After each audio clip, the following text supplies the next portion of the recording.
अस्मद्गुरुभ्यो नमः। श्रीरङ्गसिंहगिरिदेशिकपादसेवा प्राप्ताखिलद्रविडवेदरहस्यजातं श्रीगौतमान्वयजमाश्रितभागधेयं गोपालदेशिकमहं शरणं प्रपद्ये। श्रीमद्गौतमवंशनायकमनेर्गोपालसूरेसुतं तत्पादाम्बुजलब्धयुग्मनिगमान्तार्थं सुशीलं सदा सद्विद्याविनयादिसद्गुणनिधिं स्वाचार्यनिष्ठान्वितं वन्दे वैष्णवभूषणं तमनकं श्रीरङ्गरामानुजं कौशिकान्वयसञ्जातं वेङ्कटार्यतनूभवं वेदान्ताचार्यसच्शिष्यं मुडैवर्लुगुरुं भजे।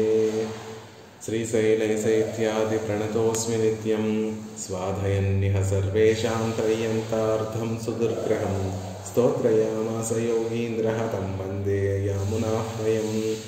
यत्पदाम्भोरुहध्यानविध्वस्ताशेषकल्मषः वस्तुतामुपयातोऽहं यामुनेयं नमामि तं। नमो नमो यामुनाय यामुनाय नमो नमः। नमो नमो यामुनाय यामुनाय नमो नमः। श्रीमत्कृष्णसमाप्पाय नमो यामुनसूनवे यत्कटाक्षैकलक्षाणां సులభశ్రీధరసఖా.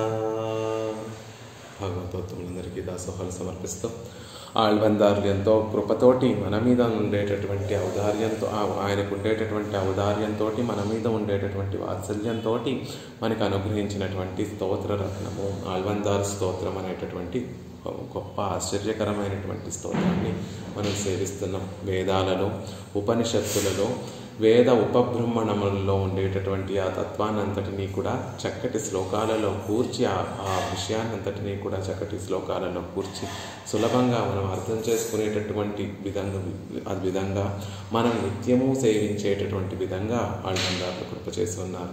అందులో భాగంగా 18వ శ్లోకాన్ని సేవిస్తున్నాం. 17వ శ్లోకంలో పరమాత్మ యొక్క విభూతినంతటినీ కూడా మనకి దర్శింపచేసి మనకి తెలియజేసినటువంటి ఆళ్వందారులు అంత గొప్పవాడిని ఆశ్రయించడం కష్టమేమో అని భయపడి మనం వెనక్కి వెళ్ళిపోతామేమో కాదండి. అంత గొప్పవాడైనప్పటికీ ఆయనని ఆశ్రయించినట్టు ఉండినటువంటి ఆ కళ్యాణ గుణములు కూడా ఎంతో గొప్పవి. ఆ కళ్యాణ గుణములు ఒకసారి చూస్తే వాటిని మనం తలుచుకుంటే ఆయన దగ్గరికి చేరకుండా ఉండలేనటువంటి వారం అవుతాము. ఆయనకు ఉన్నటువంటి ఆ కళ్యాణ గుణములన్నీ కూడా మన అందరి కోసమే, మనకి ఉపయోగపడడం కోసమే ఆయన కళ్యాణ గుణాలన్నింటినీ కూడా కలిగి ఉన్నటువంటి వాడు అనేటటువంటి విషయాన్ని మనకి 18వ శ్లోకంలో చెప్తున్నారు. వసీవదాన్యో గుణవాన్ రుచిశుచి మృదుర్దయాలుర్మధురః స్థిరః సమః కృతజ్ఞస్త్వమసి స్వభావతః సమస్త కళ్యాణ గుణామృతోదధిః.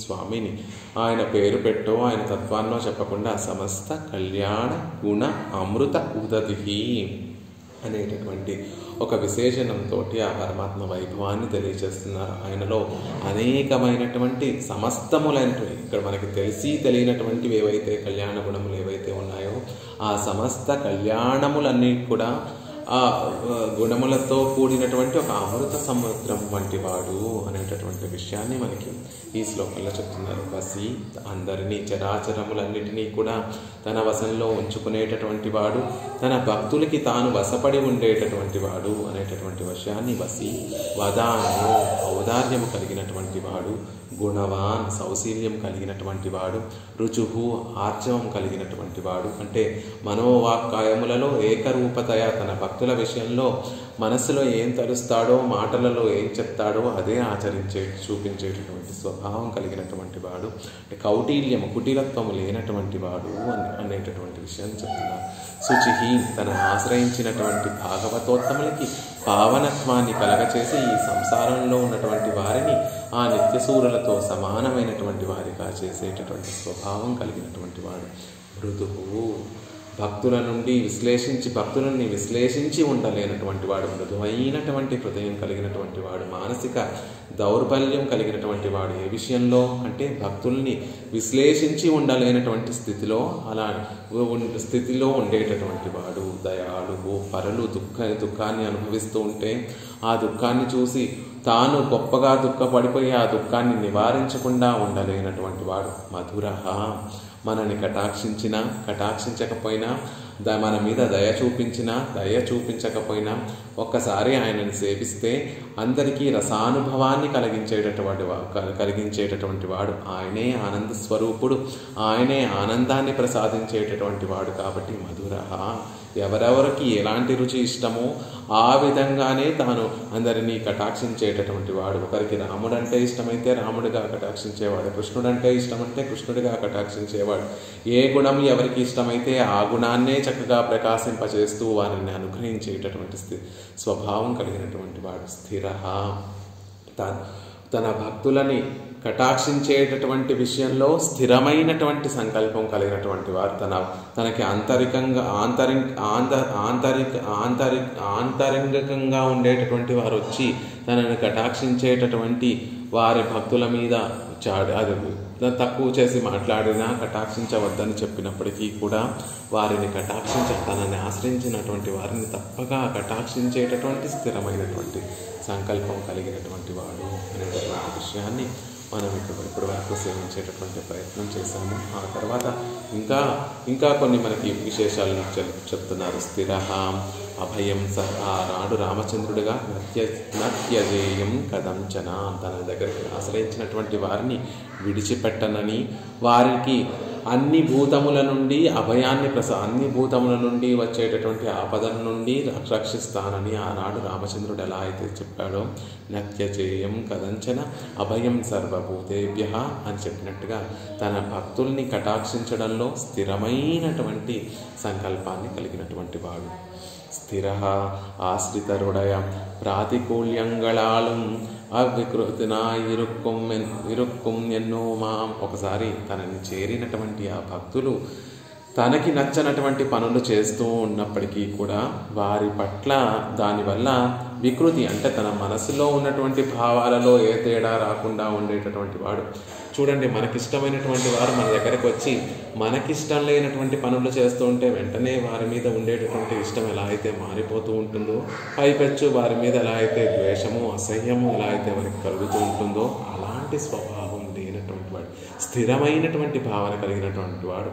ఒకసారి భగవంతుడి పట్ల ఆనుకూల్యం ఏర్పడిన తర్వాత భగవత్ కటాక్షంతో ఆయనకి నచ్చినటువంటి పనులు ఎలాగో మనం చెయ్యం, పొరపాటున ఆయనకి నచ్చినటువంటి పనులు మనం చేసినప్పటికీ కూడా మన మీద ఉండేటటువంటి భావన, ప్రియమైనటువంటి భావనలో ఎటువంటి మార్పు కలగనటువంటి వాడు అని స్థిరః అనేటటువంటి విషయాన్ని అలాంటి స్థిరమైనటువంటి స్వభావం కలిగినటువంటి వాడు సర్వేశ్వరుడు అని చెప్తున్నారు. ఇక సమః, అందరి విషయంలో సమానంగా కటాక్షించేటటువంటి వాడు. ఒకరు భగవంతుడిని నమ్మినా నమ్మకపోయినా, ఇద్దరినీ కూడా తనని ఆశ్రయించినా ఆశ్రయించకపోయినా ఇద్దరినీ సమానంగా కటాక్షించేటటువంటి స్వభావం కలిగిన వాడు. అన్ని జంతువుల మీద సమమైనటువంటి భావన కలిగినటువంటి వాడు. ఒకరంటే తనకు ఎక్కువ ఇష్టమని, ఒకరంటే ఇష్టం లేకపోవటం అనేటటువంటి భావన లేకుండా అందరినీ సమానంగా కటాక్షించేటటువంటి వాడు. ஆசிரயிக்கும் இடத்தில் ஜன்மவృத்தாதிகளால் குறைந்திருந்தார்களே யாகிலும் ఆశ్రయణీయత్వే సమనాగై, ఆశ్రయించేటటువంటి వారిలో జన్మ చేత కానీ, వృత్తం చేత కానీ, నడవడి చేత కానీ, శీలం చేత కానీ మొదలైనటువంటి విషయాల్లో తక్కువ వారైనప్పటికీ కూడా వారు తనకి ఆశ్రయణీయుడు కావడంలో, అంటే వారు తనని పొందడంలో ఎటువంటి తేడాలు చూపించకుండా అందరికీ సమానంగా ఉండేటటువంటి వాడు. ఏ జాతిలో ఉన్నటువంటి వాడైనా, ఏ జన్మాన్ని పొందినటువంటి వాడైనా, ఏ నడవడిని కలిగినటువంటి వాడైనా, ఎలాంటి యోగ్యత కలిగినటువంటి వాడైనా కూడా ఆయనను చేరి ఆయనకి శరణాగతి చేయడానికి వీలుగా ఉండేటటువంటి వాడు. నేను కేవలం వీరి ఈ వర్గం వారిని మాత్రమే కటాక్షిస్తాను, లేకపోతే ఈ యోగ్యత కలిగినటువంటి వారినే కటాక్షిస్తాను అని కాకుండా ఎవరు తన దగ్గరికి వచ్చినా కూడా అందరినీ సమానంగా కటాక్షించేటటువంటి స్వభావం కలిగినటువంటి వాడు. సమోహం సర్వభూతేషు, ఈ విషయాన్ని తానే భగవద్గీతలో చెప్పుకున్నాడు. సమోహం సర్వభూతేషు, అందరి విషయంలో కూడా నేను సమంగానే సమూహం సర్వభూతేషు నమే ద్వేషోస్తి న ప్రియ. ప్రాణులందరి విషయంలో నేను సమానంగా వారిని చూస్తూ ఉంటాను.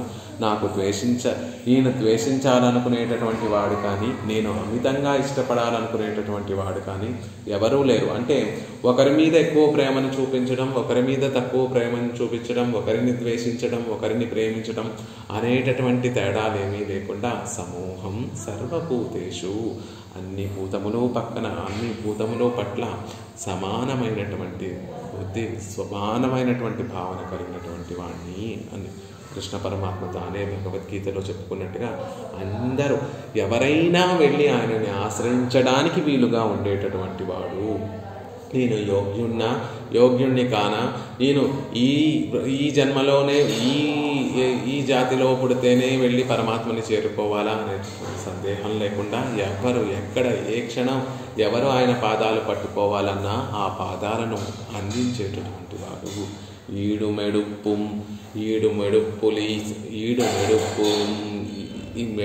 మీలీసన్ కొళ్ళామయిల్లాదాన్ అని చెప్పినట్టుగా సాటి లేని ఈడు మెడుప్పు ఇలీసన్ అని చెప్పినట్టుగా సాటి లేని మేటి లేనటువంటి ఈశ్వరుడు ఆయన.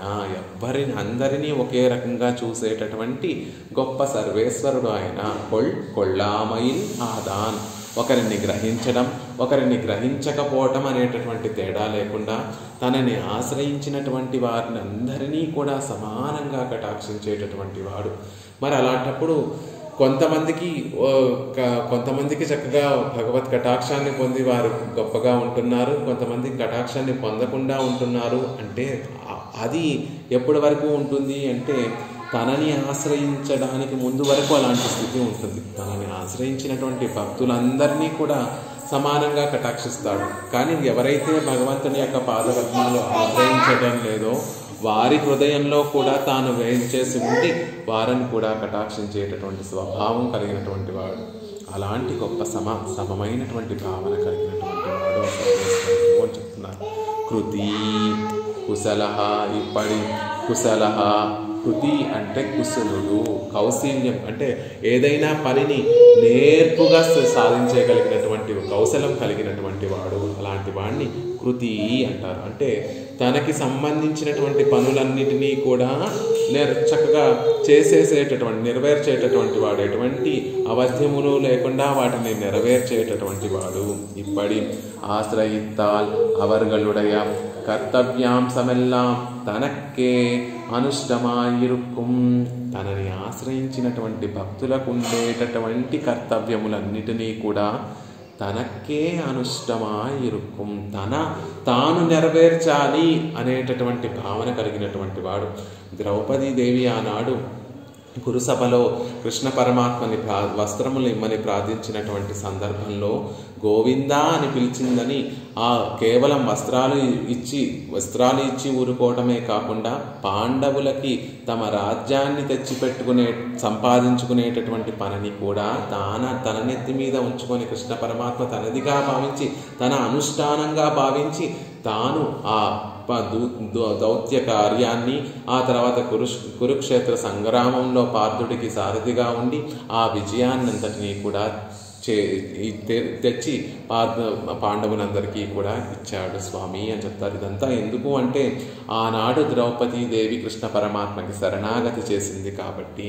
అలా ఒక్కసారి మనం ఆయనని ఆశ్రయిస్తే మనం చేయవలసినటువంటి కర్తవ్యములన్నిటినీ కూడా తన అనుష్ఠానములుగా భావించి ఆ కర్తవ్యములన్నిటినీ కూడా ఎటువంటి అవధ్యములు లేకుండా నెరవేర్చేటటువంటి కౌశలం కలిగినటువంటి వాడు. అది కృతి అంటే తన పనులని తాను సమర్థవంతంగా నెరవేర్చేటటువంటి వాడు.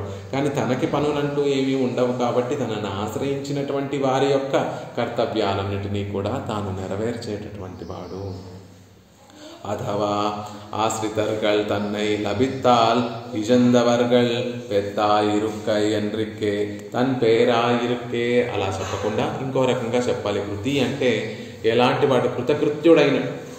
కృతకృత్యుడైనటువంటి వాడు అని చెప్తున్నారు. కృతకృత్యుడైనటువంటి వాడు అంటే ఎలా కృతకృత్యుడైనటువంటి వాడు అంటే తనను ఆశ్రయించినటువంటి వారు వారు అనేక జన్మల నుండి పరమాత్మని కోల్పోయి ఇప్పుడు వచ్చి పరమాత్మని చేరుకున్నారు.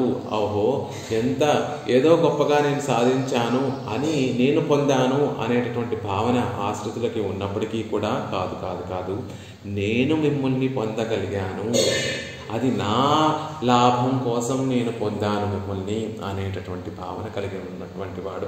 ఒక్క జీవుడు పరమాత్మ వైపు తిరిగి, పరమాత్మ మీద భక్తి కలిగి, పరమాత్మ పట్ల ప్రేమ కలిగి ఆయనని చేరుకుంటే, ఆయనకు అభిముఖ్యం ఆయన వైపు తిరిగి ఉంటే, ఆహా, నేను పడినటువంటి శ్రమంతా కూడా ఈనాడు సఫలీకృతమైంది కదా అనేటటువంటి, కృతకృత్యుణ్ణయ్యాను కదా అనేటటువంటి భావన కలిగినటువంటి వాడు.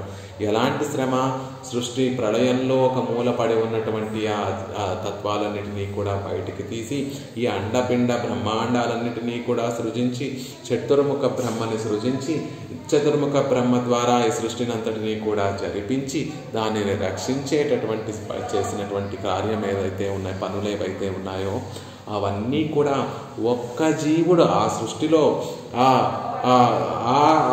ఆవిర్భవించినటువంటి ఆ సృష్టిలో కేవలం ఒక్క జీవుడు తన దగ్గరికి వస్తే చాలు అనుకునేటటువంటి మనస్వభావం. ఇంత శ్రమపడింది, అంత సృష్టి అంతా చేసింది ఎందుకు అంటే, అట్లీస్ట్ ఒక్క జీవుడైనా నా దగ్గరికి రాకపోతాడా, నన్ను చూడకపోతాడా, నా వైపు తిరగకపోతాడా అనేటటువంటి భావనతోటి పరమాత్మ ఉంటాడు. అలా ఇక్కడ ఆశ్రితులందరూ కూడా తన దగ్గరికి చేరుకుంటే తన లాభంగా అనుకొని సంతోషించేటటువంటి వాడు, తాను చేసినటువంటి పనులన్నీ కూడా ఫలించి ఈనాడు ఒక జీవుడు, ఒక ఆశ్రితుడు నా దగ్గరికి చేరుకున్నాడు అని ఆనందించేటటువంటి స్వభావం కలిగినటువంటి వాడు. అందుకే కృతకృత్యుడు, తాను చేసినటువంటి పనులు సమర్థవంతంగా నెరవేర్చగలిగినటువంటి కౌశలం కలిగినటువంటి వాడు. అభిషించలంకాయాం రాక్షసేంద్రం విభీషణం కృతకృత్యస్తదా రామో విజ్వర ప్రమమోద. లంకారాజ్యంలో లంకకి ఆనాడు రావణాసుడిని సంహరించి లంకకి విభీషణాళ్వాన్ని పట్టాభిషిక్తుడిని చేసిన తర్వాత కృతకృత్యస్తదా రామో విజ్వర ప్రమమోద. అప్పటి వరకు పాపం జ్వరంతో పీడింపబడుతున్నటువంటి ఆ రామచంద్రుడు, అంటే విభీషణుడిని నేను లంకకి పట్టాభిషిక్తుడిని చేస్తానో చెయ్యనో అనేటటువంటి ఎప్పుడెప్పుడు ఇంకా ఆలస్యమైపోతోంది, ఎంత త్వరగా విభీషణుడిని పట్టాభిషిక్తుడిని చేయాలనుకుంటున్నాను అనేటటువంటి భావన కలిగినటువంటి వాడు ఆనాడు భావన నిరాశస్పృహమైనటువంటి భావన కోల్పోయి విభీషణుడిని లంకకు పట్టాభిషిక్తుడిని చేయగానే సంతోషాన్ని మోదము కాదు, ప్రమమోద, ఎక్కువగా ఆనందించినటువంటి వాడయ్యాడు రామచంద్రుడు. కృతకృత్య, ఆనాడు నేను కృతకృత్యుణ్ణయ్యాను, నేను చేయవలసినటువంటి పనిని చేశాను అని భావించినటువంటి వాడయ్యాడు రామచంద్రుడు. తన విషయంలో కాదు, తనకి శరణాగతి చేసినటువంటి విభీషణ్ణి, రావణాసుడిని సంహరించి లంకకు పట్టాభిషిక్తుడిని చేసిన తర్వాత కృతకృత్యుణ్ణయ్యాను అనేటటువంటి భావన కలిగిన, తాను సీతాదేవిని పొందటం ద్వారా కృతకృత్యుణ్ణయ్యాను అని భావించడం లేదు. తాను సీతాదేవిని పొందటం వల్ల ప్రమమోదుడు గొప్ప ఆనందాన్ని పొందగలిగినటువంటి వాడు అవ్వలేదు. విభీషణుడికి పట్టాభిషేకం చేసిన తర్వాత తాను కృతకృత్యుడయ్యాడు. అప్పటి వరకు సరిగ్గా ఆనందమయమైనటువంటి భావన లేకుండా జ్వరంగా నీరసంగా ఉన్నటువంటి భావనలన్నిటినీ కూడా కోల్పోయి గొప్ప ఆనందం అనేటటువంటి భావనను పొందాడు రామచంద్రుడు అనేటటువంటి విషయాన్ని చెప్తున్నారు. అలా తన దాసుల యొక్క కర్తవ్యాలన్నిటినీ కూడా తన అనుష్టములుగా భావించి వాటిని నెరవేర్చిన తర్వాత అదేదో తాను గొప్ప పనిని చేశాను, తాను గొప్ప లాభాన్ని పొందాను అనేటటువంటి విధంగా భావన చేసేటటువంటి వాడు ఆ సర్వేశ్వరుడు. అదే విషయాన్ని లక్ష్మణస్వామి కూడా తనని అరణ్యవాసానికి తీసుకుని వెళ్ళేటటువంటి సందర్భంలో చెప్తాడు. అన్నా, నువ్వు నన్ను గనక ఈనాడు అరణ్యవాసానికి తీసుకుని వెళ్తే తవచార్ధ ప్రకల్పతే, నీ ప్రయోజనం కూడా సిద్ధిస్తుంది. నువ్వు భక్తుల యొక్క మాటలు నెరవేర్చేటటువంటి వాడు, భక్తుల యొక్క కోరికలు నెరవేర్చేటటువంటి వాడిగా ఉంటావు కాబట్టి తవచ అర్ధ ప్రకల్పతే, నన్ను ఈనాడు నీతో పాటు అరణ్యవాసానికి తీసుకొని వెళ్తే నీ ప్రయోజనం కూడా సిద్ధిస్తుంది. భక్తుల యొక్క పనులన్నిటినీ కూడా నీ నెత్తి మీద ఉంచుకొని వారి పనుల్ని సక్రమంగా నెరవేర్చిన తర్వాత సంతోషపడేటటువంటి వాడివి నువ్వు. కాబట్టి నన్ను నీతో పాటు తీసుకొని వెళ్ళడం వల్ల, అరణ్యవాసానికి తీసుకొని వెళ్ళడం వల్ల నేను సంతోషంగా ఉంటాను, కాబట్టి అది నీకు ప్రయోజనంగా ఉంటుంది అనేటటువంటి విషయాన్ని ఆనాడు లక్ష్మణస్వామి కూడా చెప్పాడు. భగవంతుడు చేసేటటువంటి ప్రతి పని, మన విషయంలో మనం చేసేటటువంటి ప్రతి పని కూడా మనకి ఆనందానికి, అదేదో మనకి చెడ్డగా అనిపిస్తూ ఉంటుంది. అయ్యో దుఃఖాన్ని కలిగించాడు సర్వేశ్వరుడు అని మనం దుఃఖపడుతూ ఉంటాం. కానీ నిజానికి ఒక పెద్ద దుఃఖం వచ్చి కర్మను అనుభవింపచేయాల్సినటువంటి విషయంలో ఒక చిన్న దుఃఖాన్ని ఇచ్చి ఆయన పెద్ద దుఃఖాన్ని తొలగిస్తున్నాడు. మనం సంతోషిస్తూ ఉంటే మన సంతోషాన్ని చూసి ఆయన తనకేదో గొప్ప స్వప్రయోజనాన్ని కలిగించుకున్నానని తాను ఆనందపడిపోయేటటువంటి కృతకృత్యుడు అనేటటువంటి విషయాన్ని చెప్తున్నారు. కృతజ్ఞ இப்படித்தான் அவர்களுக்கு எல்லா உபகாரங்களை பண்ணினாலும் அவர்கள் தன் விஷயத்தில் அடியில் பண்ணின అల్పానుకూలத்தை కువలాగా వినైతిరుక్కై ఎంత గొప్ప ఉపకార పరంపరలన్నిటినీ మన విషయంలో తాను చేస్తూ ఉన్నప్పటికీ మనం ఆయన విషయంలో కించిత్ ఆనుకూల్యాన్ని చూపిస్తేనే ఏదో తనకి పెద్ద ఉపకారం చేసేసినట్టుగా భావించేటటువంటి స్వభావం కలిగినటువంటి వాడు. ఒక రాజుగారి దగ్గరికి ఒక చిన్న ఉసిరికాయ పట్టుకొని వెళ్తే రాజు దాన్ని చూసి పొంగిపోయి తన అర్ధరాజ్యాన్ని తీసుకొచ్చినటువంటి వాడికి ఇచ్చి, రాజు ఆ ఉసిరికాయ ఇవ్వడమే నాకు గొప్ప ఉపకారం అని రాజు ఎలా అయితే భావిస్తాడో లౌకికంగా అలా భావించేటటువంటి వారు ఎవ్వరూ ఉండరు. సర్వేశ్వరుడు కాబట్టి మనం ఆయన పక్కన చేసేటటువంటి చిన్న ఆనుకూల్యాన్ని గొప్ప ఉపకారంగా భావించి సంతోషిస్తూ దానికి ప్రత్యుపకారంగా తన సర్వస్వాన్ని తనని కూడా సమర్పించుకునేటటువంటి గొప్ప కృతజ్ఞతను చూపించేటటువంటి వాడు అనేటటువంటి విషయాన్ని చెప్తున్నారు. అవర్గల్ పన్ను ఉపకారం హరియాన్ అవిజ్ఞాత సహస్రాంశు. ఆయన మనం చేసేటటువంటి ఉపకారాలన్నీ అవర్గల్ పన్నుం అపకారం అర్యాన్, భక్తులు చేసేటటువంటి అపకారాలన్నిటినీ కూడా చూడనటువంటి వాడు. మనకి విష్ణు సహస్రనామంలో పరమాత్మ గురించి 2 తిరునామాలు ఉన్నాయి. అవిజ్ఞాత, సహస్రాంశు, తెలియనటువంటి వాడు, జ్ఞానం లేనటువంటి వాడు,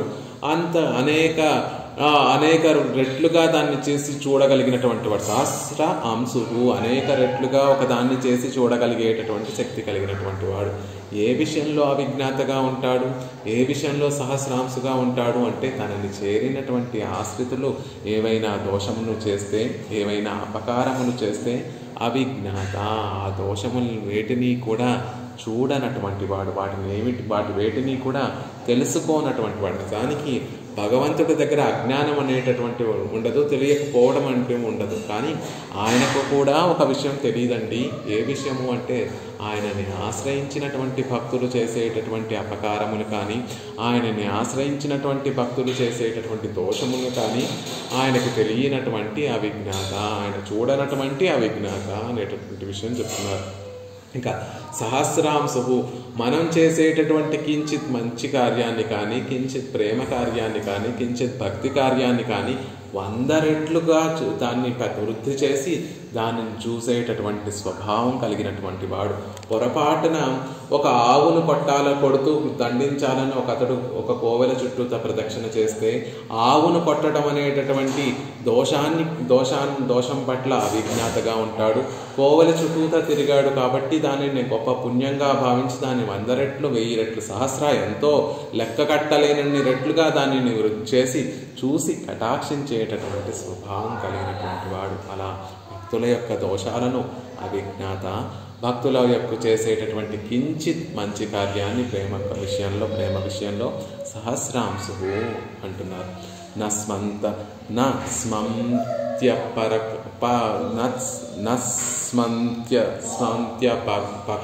అపకారాణం శతమపి ఆత్మవత్తయా కథంచిత్ ఉపకారేణ కృతేనైకేన తుష్యతి ఉచ్యమానోపి పురుషం నోత్తరం ప్రతిపద్యతే. రామచంద్రుడు ఎంతటి గొప్పవాడు అంటే ఆ అయోధ్యలో ఉన్నటువంటి వారందరూ కూడా ఎన్ని అపకారాలు చేసినా ఆ అపకారాలన్నిటినీ కూడా చూసేటటువంటి 100 అపకారాలు చేసినా కూడా ఎప్పుడూ ఆ అపకారాలన్నిటినీ కూడా మనసులో తలవడట. అదే వారు చేసేటటువంటి ఒక్క ఉపకారం ఏదైనా ఉంటే దాన్ని 100 సార్లు తలుచుకొని సంతోషించేటటువంటి స్వభావం కలిగినటువంటి వాడట. అలా అందరినీ ఉచ్యమానోపి పరుషం నోత్తరం ప్రతిపద్యతే. ఎవరు ఏ విధమైనటువంటి పరుష మాటలు పలికినా కూడా బదులు మాత్రం ప్రియంగా పలికేటటువంటి వాడు ఆ రామచంద్రుడు. ఆ అయోధ్యలో ఉన్నటువంటి వాసులు 100 అపకారాలు ఎవరైనా సరే రామచంద్రుడి విషయంలో 100 అపకారాలు చేస్తే ఒక్క అపకారాన్ని కూడా మనసులో తలుచుకోనటువంటి వాడు. ఆ వ్యక్తులు ఏదైనా ఒక చిన్న ఉపకారాన్ని చేస్తే దాన్ని 100 సార్లు తలుచుకునేటటువంటి గొప్ప స్వభావం కలిగినటువంటి వాడు అనేటటువంటి విషయాన్ని చెప్తున్నారు. తాన్ పండిన ఉపకారం అరియాన్, ఆయన చేసినటువంటి ఉపకారాన్ని ఆ భక్తులు చేసినటువంటి ఉపకారాన్ని మాత్రమే మనం చేసేటటువంటి ఉపకారం ఏమిటి అంటే ఆయన పక్కన ఆనుకూల్యాన్ని చూపించేటటువంటి ఒక చిన్న ఉపకారం. ఆ ద్వేషాన్ని ద్వేషించకుండా ఆయన వైపు తిరిగి ఆయనని చేరుకోవాలి అనేటటువంటి ఒక చిన్న ఆశ కలిగితే దాన్నే పుచ్చుకొని తన సర్వస్వాన్ని తనని మనకి సమర్పించేటటువంటి వాడు. ఆ చిన్న ఆనుకూల్యం అనేటటువంటి ఉపకారాన్ని తలుచుకొని పొంగిపోయేటటువంటి స్వభావం కలిగినటువంటి వాడు. ఆనాడు ద్రౌపది కురుసభలో గోవింద అనేటటువంటి పదంతో పరమాత్మని పిలిచి వస్త్రములు ఇమ్మని కోరుకోగా రుణం ప్రవృద్ధమివ మే హృద్యాన్ నా పసర్పతి అని చెప్పినట్టుగా ఆనాడు ద్రౌపది పలికినటువంటి ఆ మాటకి ఇంకా ఏం చేసినా కూడా ఆవిడకి పూర్తిగా నేను ప్రత్యుపకారం చేయలేకపోయాను. ఆ రుణం అనేటటువంటిది ఆవిడకి ఏమీ చేయలేకపోయాను అనేటటువంటి రుణము ప్రవృద్ధిగా పెరిగి నా హృదయం మీద బరువుగా ఉండి అయ్యో నేను ఆవిడకి ఏమి చేయలేకపోతున్నానే అని ఇంకా దుఃఖాన్ని కలగచేస్తోంది అని కృష్ణ పరమాత్మ తన అవతారం చాలించేటప్పుడు ఉద్ధవుడితో చెప్పినటువంటి మాట. ఆనాడు ద్రౌపది గోవిందాన్ని పిలిచినటువంటి దానికి నేనేమీ చేయలేకపోయానే అని కృష్ణ పరమాత్మ దుఃఖించాడు. ఏమి చేయలేకపోవడం ఏమిటి? ఆనాడు వస్త్రాలిచ్చి ఆయనని ఆమెని కాపాడాడు. ఆ తర్వాత పాండవుల పక్షాన ఉండి రాయబారానికి వెళ్ళి కురుక్షేత్ర సంగ్రామంలో ఆ అందరినీ తాను ముందుండి నడిపించి అందరినీ ఓడించి పాండవులందరినీ ఓడించి జయలక్ష్మిని రాజ్యలక్ష్మిని వారి సొంతమయ్యేటట్టుగా చేసి సకల సామ్రాజ్యానికి అధినేతుడిగా ధర్మరాజుని ప్రతిష్ఠింపచేసి ఇంత చేసినప్పటికీ కూడా అయ్యో వారికి ఏమీ చేయలేకపోయాను, ద్రౌపదికి ఏమీ చేయలేకపోయానే. వడ్డీతో పెరిగినటువంటి రుణంలాగా ద్రౌపది ఆనాడు గోవింద అని పలికినటువంటి ఆ ఆక్రందన నా హృదయం నుండి తొలగిపోవడం లేదు. నా హృదయంలో ఇంకా అలా ఉండి పెరిగిపోతూ ఏం చేయలేకపోయాను అనేటటువంటి దుఃఖాన్ని కలిగినటువంటి వాడు. అలా భక్తులకి అన్నీ చేసినా కూడా నేను ఇంకేమీ చేయలేకపోయానే అనేటటువంటి స్వభావం కలిగినటువంటి వాడు. ఈ విషయంలో రంగనాయకి శ్రీరంగనాయకి ఎప్పుడూ కూడా పరమాత్మ ఎలా ఉంటాడో ఆయనని అనుసరించేటటువంటి స్వభావం కలిగినటువంటి ఆవిడే రంగనాయకి కూడా. ఆవిడ కూడా ఒక భక్తుడు వచ్చి కేవలం అంజలి సమర్పిస్తే చాలు ఆయనకి ఈ లోకంలో ఉండి ఆ భక్తుడికి ఈ లోకంలో ఉండి అనుభవించడానికి తగినటువంటి ఐశ్వర్యాన్ని ప్రసాదించి ఇంకా ఈ శరీరాన్ని చాలించిన తర్వాత పరమపదాన్ని కూడా ప్రసాదింపచేసి పరమాత్మ చేత అయ్యో ఇంకా ఏమి చేయలేకపోతున్నానే అనేటటువంటి సిగ్గుతోటి ఆ శ్రీరంగంలో వేయించేసి ఉన్నటువంటి శ్రీరంగనాయకి ఎప్పుడూ కూడా తల దించుకొని మనకి సేవ సాయిస్తూ ఉంటారు. ఎందుకు ఆ తల్లి అలా తల దించుకొని ఉంటుంది అంటే కొంచెం తల కిందకి దించినట్టుగా ఉంటుంది. ఆ శ్రీరంగంలో శ్రీరంగనాయకి మనం సేవిస్తే అంటే ఆవిడెప్పుడూ సిగ్గుతోటి తలదించుకొని ఉంటుందండి. భక్తులు చేసేటటువంటి అంజలికి కరిగిపోయి ఈ లోకంలో వారికి సకల సంపదలను, సకల సుఖాలను, సకల ఐశ్వర్యాలను ప్రసాదించి ఈ శరీరాన్ని చాలించిన తర్వాత పరమపదం కూడా ప్రసాదింపచేసిన తర్వాత కూడా అయ్యో వీరికి ఏం చేయలేకపోతున్నానే అనేటటువంటి సిగ్గుతోటి ఆవిడ తన తిరుముఖ మండలాన్ని కొంచెం వంచి మనకి సేవ సాగిస్తున్నారు అనేటటువంటి విషయాన్ని పరాశర భట్టర్ వారి శ్రీగుణరత్న కోశంలో చెప్తారు. అలా తాను భక్తులకి అన్నీ చేసినప్పటికీ కూడా ఏమీ చేయలేకపోతున్నామే అనేటటువంటి భావనతో ఉండేటటువంటి వారు ఆ దివ్య దంపతులు. కుచేలుడు తెచ్చినటువంటి గుప్పెడు అటుకులకి కుచేలుడు తరతరాలుగా అనుభవించినా తరగనటువంటి తన సమస్త ఐశ్వర్యానంతటినీ కూడా తీసుకొని వెళ్ళి వహామ్యహం తానే తీసుకొని వెళ్ళి కుచేలుడికి సమర్పించినటువంటి గొప్ప వైభవం కలిగినటువంటి వాడు. అలా మన నుండి ఏమీ ఆశించకుండా కేవలము ఆనుకూల్యాన్ని పురస్కరించుకొని పరమపదం ప్రసాదించి కూడా ఏమి చేయలేకపోయానే అనేటటువంటి భావనతో కలిగి ఉన్నటువంటి వాడు. అవర్గల్ తిరత్తిల్ తాన్ చెయ్య పేరాద పురయే నినైతిరుక్కుం ఎన్నోమాం. అలా తాను వారి విషయంలో తాను చేయలేకపోయినటువంటి కొరతను భావిస్తూ ఉండేటటువంటి వాడు అనేటటువంటి విషయాన్ని ఇక్కడ చెప్తున్నారు. శిరసా యాచతస్తస్య వచనం న కృతం మయా. చివరికి రామచంద్రుడు రావణ సంహారం చేసిన తర్వాత శిరస్సుతో ఆనాడు భరతుడు చిత్రకూటంలో మేము ఉన్నప్పుడు భరతుడు వచ్చి నా అంజలి ఘటించి శిరస్సుతో నాకు ప్రణామం చేసి యాచించాడే, రామచంద్ర వచ్చి అయోధ్యనంతటినీ కూడా నువ్వు పరిపాలించు అని యాచించినటువంటి నాడు నేను ఆయనకి ఏమీ చేయలేకపోయానే. ఇప్పుడైనా నేను వెంటనే వెళ్ళి భరతుడిని త్వరగా కటాక్షించాలి. విభీషణుడు రామచంద్రుడికి యుద్ధం అయిపోయింది, రావణాసురుడు సంహరింపబడ్డాడు. రామచంద్రుడికి చక్కగా పట్టు పీతాంబరాలను తీసుకొని వచ్చి నగలన్నిటినీ కూడా తీసుకొని వచ్చి, స్వామి మీరు ఇవన్నీ ధరించి నన్ను కటాక్షించాలి అని విభీషణుడు కోరుకుంటే, అయ్యో భరతుడు అక్కడ నారచీరలు ధరించి భరతుడు రాజ్యసుఖాలు అనుభవించకుండా నంది గ్రామంలో నా కోసం నిరీక్షిస్తున్నాడు.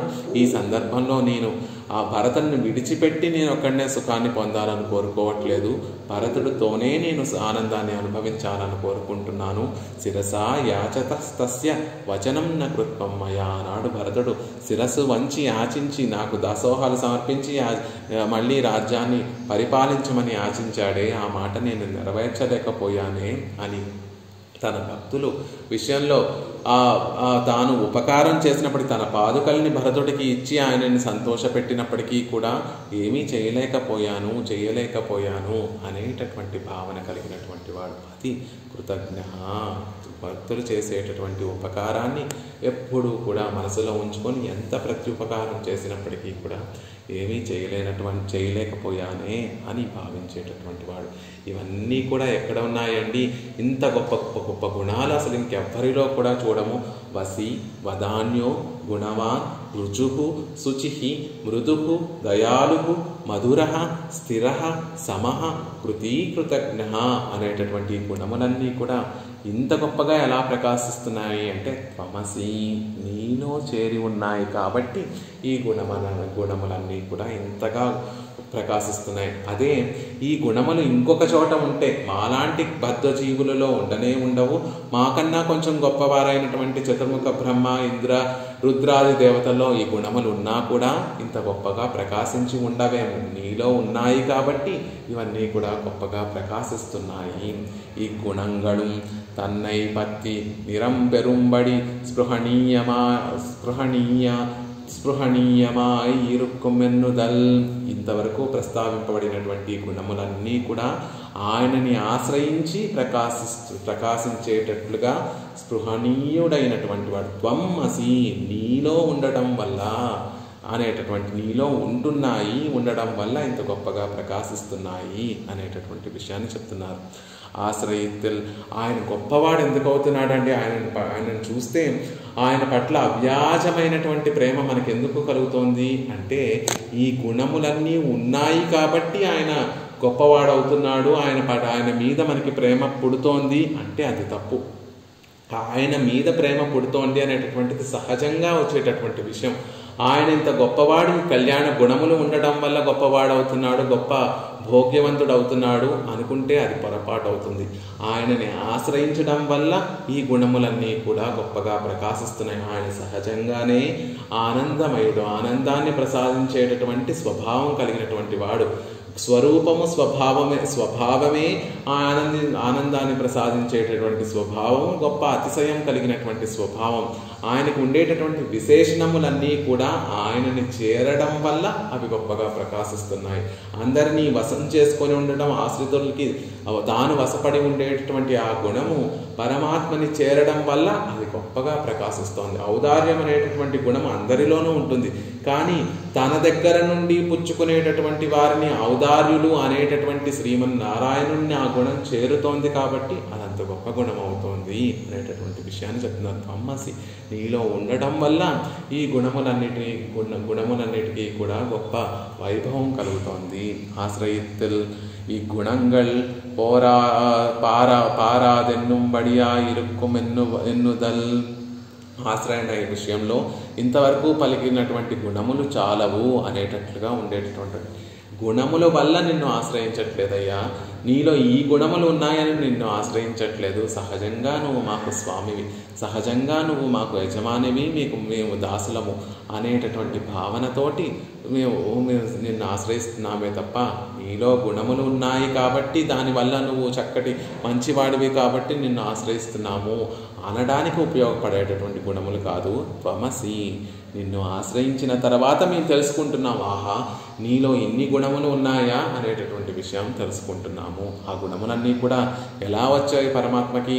మనకంటే అవిద్య వల్ల ఒక్కొక్కసారి విద్య వల్ల ఒక్కొక్కసారి గుణములు ప్రకాశిస్తూ ఉంటాయి, అవిద్య వల్ల అజ్ఞానం వల్ల ఒక్కొక్కసారి ఆ గుణములు ప్రకాశించకుండా ఉంటాయి. కానీ పరమాత్మ విషయంలో అలా కాదు, స్వభావతః సహజంగా ఉండేటటువంటి గుణములు. ఎలా అయితే అగ్ని నుండి వెచ్చదనాన్ని ఎలా అయితే మనం వేరు చేయలేము, ఒక రత్నము నుండి దాని యొక్క ప్రభను, దాని యొక్క కాంతిని ఎలా అయితే వేరు చేయలేము, అలా స్వభావతః ఉండేటటువంటి గుణములు. ఈ గుణంగల్ అవిద్యమెన్నుదల్ ఔపాధికం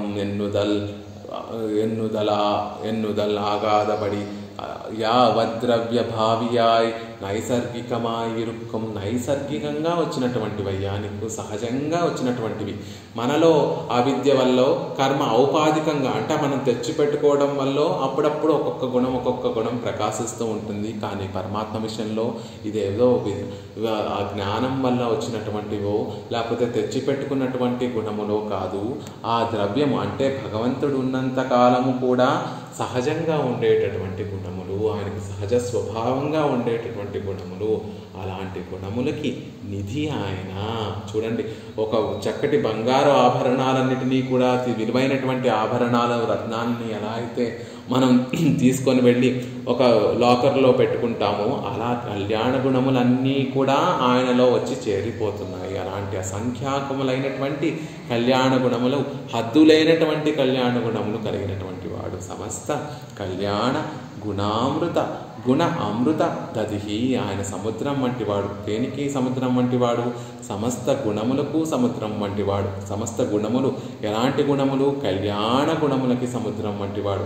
సముద్రం ఉప్పగా ఉంటుంది కదండి, అంత భోగ్యంగా ఉండదు కదా అంటే ఈ సముద్రం అలాంటిది కాదండి. అమృతపు దదిహి. ఒక్క గుణాన్ని మనం అనుసంధానం చేసిన, ఆ గుణాన్ని మనసుతో చూసిన, భగవంతుడిలో ఈ గుణం ఉంది, ఈ సందర్భాలలో ఈ చేష్టితములలో ఆ గుణము చక్కగా ప్రకాశింపబడింది అని ఆ చేష్టితములన్నిటినీ తలుచుకొని ఒక్కసారి ఆ చేష్టితములలో ప్రకాశించినటువంటి ఆ గుణాన్ని తలుచుకుంటే పరమభోగ్యంగా ఉండేటటువంటి స్థితి. అందుకే సమస్త ఉదదిహి అని చెప్పకుండా ఉదదిహి సముద్రం వంటివాడు. సముద్రంతో ఎందుకు పోలుస్తున్నారు అంటే సముద్రంలో రత్నాలు ఎలా అయితే ఎన్ని రత్నాలు ఉన్నాయో మనం ఎలా అయితే లెక్క పెట్టలేమో అన్ని కళ్యాణ గుణములు కలిగినటువంటి వాడు. ఆ గుణములన్నీ కూడా ఎలాంటివి అంటే కళ్యాణ మంగళప్రదమైనటువంటి గుణములు కలిగినటువంటి వాడు. పరమాత్మలో అప్పుడప్పుడు కూడా కోపం వస్తూ ఉంటుంది. కోపం ఆహార్యంతి అని ఆయనకు కూడా కోపం వస్తూ ఉంటుంది. కానీ ఆ కోపము కూడా కళ్యాణ గుణమే, మంగళకరమైనటువంటి గుణం. తన విషయంలో అంటే తాను స్వార్థంగా తనకి కోపం కలిగితే తన విషయంలో తనకి కోపం కలిగితే అది చెడ్డ గుణం అవుతుంది. కానీ తనని ఆశ్రయించినటువంటి భక్తులు భక్తులకి ఏదైనా అవధ్యం కలిగితే ఆ భక్తులని పీడించేటటువంటి వారి ఇతరుల యొక్క విషయంలో కోపం కలిగితే అది గుణంగానే ప్రకాశిస్తుంది. పరమాత్మకి దుఃఖం కలుగుతుంది, అది కూడా కళ్యాణ గుణమే అవుతుంది పరమాత్మ విషయంలో. ఎందుకు అంటే తనకి ఏదో లోటు కలిగిందని దుఃఖపడట్లేదు, తన విషయంలో తాను దుఃఖపడటం లేదు. పరులను చూసి వారు దుఃఖపడుతూ ఉంటే తాను నిలవజాలగా దుఃఖిస్తున్నాడు, కాబట్టి అది గుణమే అవుతుంది పరమాత్మకి. అలా ఆయనని ఆశ్రయించినటువంటి ప్రతిదీ కూడా కళ్యాణ గుణమే అవుతుంది. కోపమైనా అవనివ్వండి, దుఃఖమైనా అవనివ్వండి, అది కళ్యాణ గుణమే అవుతుంది. అలాంటి సమస్త కళ్యాణ గుణ అమృత ఉదతి. అమృతము ఎప్పుడూ పవిత్రంగా ఉండదు, ఎప్పుడూ భోగ్యంగా ఉండదు, ఉప్పు నీరుతో ఉంటుంది. అన్ని వేళలా సముద్రాన్ని తాకడానికి కూడా వీలవదు. ఏదో పర్టికులర్ తిథిలోనో ఎప్పుడో ఒకసారి సముద్ర స్నానం చేయాలి అంటారు. మిగతా రోజుల్లో సముద్రాన్ని ముట్టుకుంటే పాపం వస్తుంది అంటారు. కానీ ఈయన పరమాత్మ సర్వేశ్వరుడు శ్రీమన్నారాయణుడు కళ్యాణ ఉదతి, ఎప్పుడూ మంగళకరమైనటువంటి వాడు. అమృత ఉదతి, అందులో దిగి అవగాహిస్తూ ఉంటే తో భోగ్యతను ప్రసాదించేటటువంటి వాడు. ఒక్క గుణాన్ని ఆస్వాదిస్తేనే పరమ భోగ్యంగా ఆనందంతో మనసు నిండిపోతుంది. సమస్త కళ్యాణ గుణ అమృత ఉదతి అని పరమాత్మని అని సంబోధిస్తున్నారు. எல்லா గుణங்களும் కళ్యాణమాయ్, எல்லா గుణங்களும் కళ్యాణమాయ్. విడిగా గుణము మంచిదో చెడ్డదో మనల్ని ఆశ్రయిస్తే అది మంచిదో చెడ్డదో అనుకుంటాం, కానీ ఆయనని ఆశ్రయించినటువంటి ప్రతి గుణము కూడా కళ్యాణమాయ, మంగళకరమైన శుభకరమైనటువంటిది, మంగళకరమైనటువంటిది. నిరతిశయ భోగ్యంగళమాయ్ అమృత ఉదతి అని చెప్పారు. కాబట్టి ఎప్పుడూ ఆనందాన్ని కలిగించేటటువంటిగా ఉంటాయి ఆ గుణములు. అనుభవిక్క ఇజందార్కు తుగై కాణవన్నామైకు, అనుభవించేటటువంటి వారికి అంతు గమనించడానికి సాధ్యం కాదు. కాబట్టి సముద్రంతో ఎందుకు పోలుస్తున్నారు అంటే, సముద్రంకి మనం ఈ తీరంలో నిల్చొని సముద్రానికి అటువైపు అవతల ఒడ్డు ఎక్కడుందో చూద్దాము అంటే మన కంటికి ఆ ఒడ్డు ఆ హద్దు ఎలా అయితే కనిపించదో, భగవంతుని యొక్క ఒక్క గుణం అన్ని గుణములు కాదు, అనుభవించేటటువంటి వారు ఒక్క గుణాన్ని తీసుకొని దాన్ని అనుభవించడం ప్రారంభించి దీనికి హద్దు ఎక్కడ ఉందా అని చూద్దామని ప్రయత్నిస్తే అంటూ దాని హద్దుని చూడటం అనేటటువంటిది సాధ్యం కాకుండా, అంతుని గమనించడానికి సాధ్యం కాకుండా ఉండేటటువంటి సముద్రం అది. సముద్రంలో పోచడం ఎందుకు అంటే, ఒకటేమో దానికి అవధి ఉండదు, అనంతమైనటువంటి రత్నములకి నిధి ఎలా అయితే సముద్రం అవుతోందో అలా పరమాత్మ కూడా అనంతమైనటువంటి సమస్త కళ్యాణ గుణములకి నిధి అయినటువంటి వాడు. ఒక్కొక్క గుణము సముద్రానికి ఎలా అయితే హద్దు ఉండదో, ఒక్కొక్క గుణానికి కూడా పరమాత్మలో ఉండేటటువంటి ఒక్కొక్క గుణానికి హద్దు ఉండకుండా ఉంటుంది. ఎలా అయితే సముద్రంలో జలానికి కొరత ఉండదో, భోగ్యాతిశయానికి పరమాత్మ యొక్క ఆ గుణముల్ని అనుభవిస్తూ ఉంటే భోగ్యాతిశయానికి కూడా కొరత ఉండదు. నిరతిశయమైనటువంటి భోగ్యతను ప్రసాదించేటటువంటి గుణములు. అలా ఈజందార్కు దిగినటువంటి వారికి తుణై కాణవన్నామైకు గుణములో దిగినటువంటి ఆ గుణంలో ప్రవేశించినటువంటి అనుభవించడానికి దిగినటువంటి వారికి హద్దు కనపడకుండా ఉండేటటువంటి ఒక కడల్ ఎన్నుమత్తనై ఎంగిరారు, ఒక సముద్రం వంటి వాడండి ఆ శ్రీమన్నారాయణుడు అనేటటువంటి విషయాన్ని చెప్తున్నారు. మతిక్షయాన్ని వర్తంతే నగోవింద గుణక్షయాత్, అద్భుతంగా ముగిస్తున్నారు ఈ శ్లోకం యొక్క వ్యాఖ్యానాన్ని. ఒక అతను అంతరిక్షాన్నంతటినీ కూడా, అంటే ఆకాశాన్నంతటినీ కూడా తన బాణాలతోటి నింపేయాలి అనేటటువంటి ఒక గొప్ప సంకల్పంతో తన అమ్ముల పొదలో అనేక బాణాలను ఉంచుకొని ఒక ధనస్సును ధరించి వెళ్ళి పైకి బాణాలు వేయడం మొదలుపెట్టాడట. కొంతసేపటికి తిరిగి వచ్చేస్తున్నాడు. ఆ పక్కనున్నటువంటి వాడు అడుగుతున్నాడట, ఏమయ్యా నింపేశావా ఆకాశాన్ని? నింపేసినట్టున్నావు, వచ్చేస్తున్నావు, ఆకాశాన్ని నీ బాణాలతో నింపేసినట్టున్నావు, తిరిగి వచ్చేస్తున్నావు కదా అంటే, కాదు కాదయ్యా, ఆకాశాన్ని నింపడం కాదు, నా అమ్ముల పొదలో బాణాలు అయిపోయాయి కాబట్టి నేను వచ్చేసాను, ఇంకా ఆకాశం నిండలేదు అని ఎలా అయితే తను ఆకాశాన్ని తన బాణాలతో నింపలేను అనేటటువంటి బుద్ధితోటి ఎలా అయితే తిరిగి వచ్చేస్తాడో, మతిక్షయా నివర్తంతే నా గోవింద గుణక్షయా, మన మనసుకు అందవు. కాబట్టి మనం భగవంతుడిలో ఇన్ని కళ్యాణ గుణములు ఉన్నాయి, ఒక్కొక్క కళ్యాణ గుణము కూడా ఇంత భోగ్యంగా ఉంది, ఇంత హద్దుతో ఉంది, ఇంత అగాధంగా ఉంది అని మన మనసుకి మన వాక్కుకి అందవు. కాబట్టి మనం వెనుదిరగటమే తప్ప గోవింద గుణక్షయాత్, గోవిందుడిలో గుణములు లేక కాదు, ఆయనలో అనేక సమస్త కళ్యాణ గుణములు ఉన్నాయి. ఒక్కొక్క గుణం యొక్క హద్దును కూడా మనం చూడలేనంత భోగ్యంగా, అంత లోతుగా, అంత అగాధంగా, అంత అతిశయించినటువంటి కళ్యాణ గుణములు ఉన్నాయి. అవన్నీ కూడా ఏవో తెచ్చిపెట్టుకుంటే వచ్చేటటువంటి గుణములు కాదు, స్వభావతః ఆయనకి కళ్యాణ గుణములు ఉన్నాయి. అవన్నీ కూడా కళ్యాణ గుణములు, గొప్ప వైభవమైనటువంటి గుణములు ఎలా అవుతున్నాయి అంటే త్వమసి, నిన్ను చేరడం వల్ల ఈ గుణములన్నీ కూడా కళ్యాణమాయ్ నిరతిశయ భోగ్యంగళుమాయ్ అనుభవిక్క ఇజందార్కు తునై కాణ